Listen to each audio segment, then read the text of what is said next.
Are Western weapons being used on both sides of the war in Israel? It would seem that is the case. We were warned that weapons from the West being sent to Ukraine were being sold to bad actors in the Middle East and abroad, with organizations buying them on the black market. We know, obviously, that the United States is providing weapons to Israel. So does that mean U.S. taxpayer funded weapons on both sides? Redacted correspondent Mike Jones has been interviewing military officials and digging into this story. He is in Russia and he joins us today. Thank you so much for coming.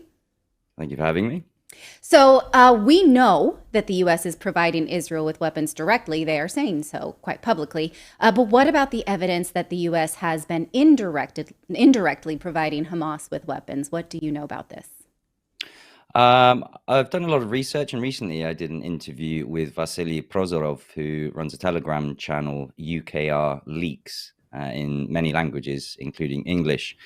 He informed me through his colleagues they had documentation that included the sale of weapons outside of Ukraine through corrupt military officials and through bribes, and primarily actually through the grain corridor. Using these barges that were intended for food. This was how allegedly they are getting or were getting the weapons out of Ukraine. It's a very interesting moment because I also have such information that weapons from Ukraine goes to Middle East to Islamic terrorists. It was confirmed by POWs from Ukraine.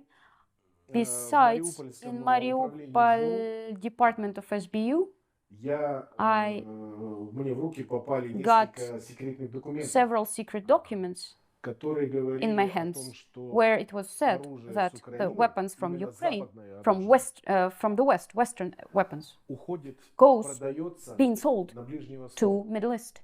On top of Vasily's interview, just about this time last year, people will recall the interview with Aidan Aslin that John Mark Dougan conducted, where Aidan very candidly discussed how his battalion commanders called him in to get his contacts for his Syrian, or I think it was the Kurds and the rebels there. So while he was in Syria, he obviously got to know some of the fighters, and the Ukrainian commanders, as Aslin alleges, were keen to find out who these people were in order to sell weapons to them.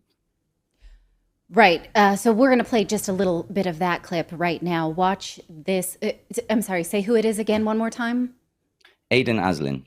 Okay, so watch how he says quite candidly that this was my job, is to make these connections for sale of black market weapons. Later, I was asking my friend, what do they want to speak to you about? And they were basically saying that they want to basically sell us weapons for a price. I've read this in the news, stuff went missing, and this is the only way I can think of is that the stuff that he's wanting to sell is the stuff that's going missing.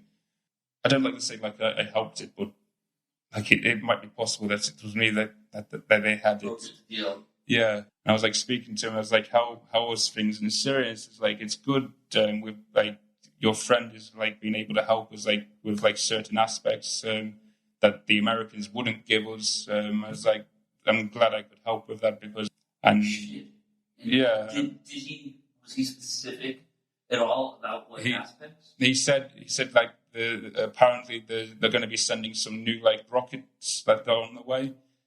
So your research would indicate that this is more on the up and up than it would seem, whereas just over the weekend, President Putin said that he doesn't blame the Zelensky government. He says they probably don't want this, but they can't stop it. Here's a clip of that. Market for weapons works in such a way that there are people who want to buy weapons and they will find it. And yes, of course, we have information on the sales of weapons to countries, including countries of the Middle East. Well, I have no sympathies for today's leadership of Ukraine, but I have doubt that it's done willingly by them. So what do you make of this, that even Putin is not blaming the Zelensky government? He's presenting this as if it's just an inevitability that can't be stopped. Yeah, he's absolutely right. And let's not forget that he, among many other Russian officials, did quite voluminously warn about this, about the level of the corruption, as they predicted, would mean there would be these leak of weapons onto the black market, which, as Sergei Lavrov warned, would feed into hotspots around the world. So this case now that we've seen in Palestine and Israel, Benjamin Netanyahu actually let slip with the Jerusalem Post as to why Israel wasn't sending weapons to Ukraine, because he said a concern of Israel was that the weapons would then find their way into the hands of Iran. And he claimed that Israeli military had discovered weapons intended for Ukraine on the border of Israel in the summer of last year, or sorry, earlier this year. So he actually let slip that this was happening. And what's also of concern is that places like Eritrea, Libya, Sudan, places in Africa, there are even reports that these rebels against the French have been using these weapons, as was clearly warned about. So whilst this has been an unmitigated PR disaster for certainly the Zelensky regime, where he's then come out and claimed that Russia captured these weapons and then handed them over to these hotspots. So they're That already is trying almost to flip the comical. brain. Right. Absolutely. And yet you need only Google Hamas weapons Ukraine, and you'll have the Moscow Times, the Kiev Independent, among Business Insider as well, all repeating this claim that actually it's Russia who supplied US weapons intended for Ukraine. Right. And I think it's worth remembering that these warnings that have been going on about these weapons getting in the hands of unintended people have been sort of scoffed off by the Western press as Russian disinformation or anti-war rhetoric. And now it does seem to be true. Now, in response to what you had just said, Zelensky claiming that it was Russia capturing Western weapons and then funneling them into Middle Eastern places, Putin has said Russia wouldn't do that because they have a good relationship with Israel. Can you speak to that? Yes, that's absolutely true. And that's why we've seen Russia and indeed China come forward with meaningful sort of peace proposals. This has certainly been an opportunity for BRICS to actually demonstrate their professionalism in diplomacy, as opposed to Annalena Baerbock and Blinken and so forth. Russia has traditionally had very good relations both with Palestine and Israel, which is why you haven't seen certainly the leadership come out on condemning either side. They understand the problem, the scale of it, and also the mechanisms that are likely needed to solve it.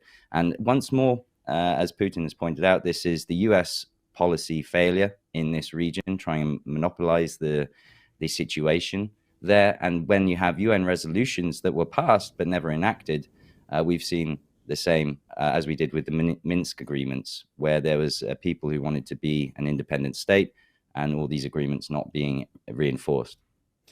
Now, Russia today has proposed a United Nations resolution on this war so that at least we can get on record some votes. Why do you think they continue to do this, even though anything that's voted upon by the United Nations just, I don't know, the West does whatever they want anyway? Well, yeah, we see this quite a lot. Vasily Nebenzia highlighting even this case with these weapons coming out of Ukraine in there. I believe it's because, as we saw in the years running up to this conflict in Donbass, where Russia dotted the I's and crossed the T's, they went through all the formal channels, got all the records, so that then you have that process that's well documented and much more difficult, which leaves it harder for the Western press to spin, which is why we see these formal processes and resolutions taking place, even though the parties that are responsible for enacting and enforcing them likely won't, because it won't match their agendas. Yeah. Okay, I'm just going to leave you with this last question because I'm curious about your take on this, even though it has little to do with weaponry through Ukraine. But do you think that this war in Israel will now eclipse the war in Ukraine and make it so that Western powers have less interest? And then maybe that will lead to possibly peace resolutions because it's just no longer in vogue, for lack of a better word? Yes, we're seeing some sort of former members of the Ukrainian Rada warning now that support from the West will end in November, specifically the US. This is what they're warning the citizens of Ukraine to brace themselves. This has certainly provided quite a convenient off-ramp and also has taken media attention away from very difficult topics, most notably, obviously, the failure of the counteroffensive, the waste of money, the corruption, as we're seeing the fruits, if you will, now coming through, which looks very poorly. And if we think of Biden's upcoming election campaign, it's very convenient to have that light shone elsewhere. So hopefully it will it'll result in a peace in certainly the Donbass region, but it's just tragic that it comes at the cost of more lives in another region. Yeah, absolutely it is. Okay, well, thank you for your analysis. As always, fantastic. You can follow Mike Jones on his Telegram channel, which is I Earl Grey, and other places. So thank you again, as always, for reporting for Redacted.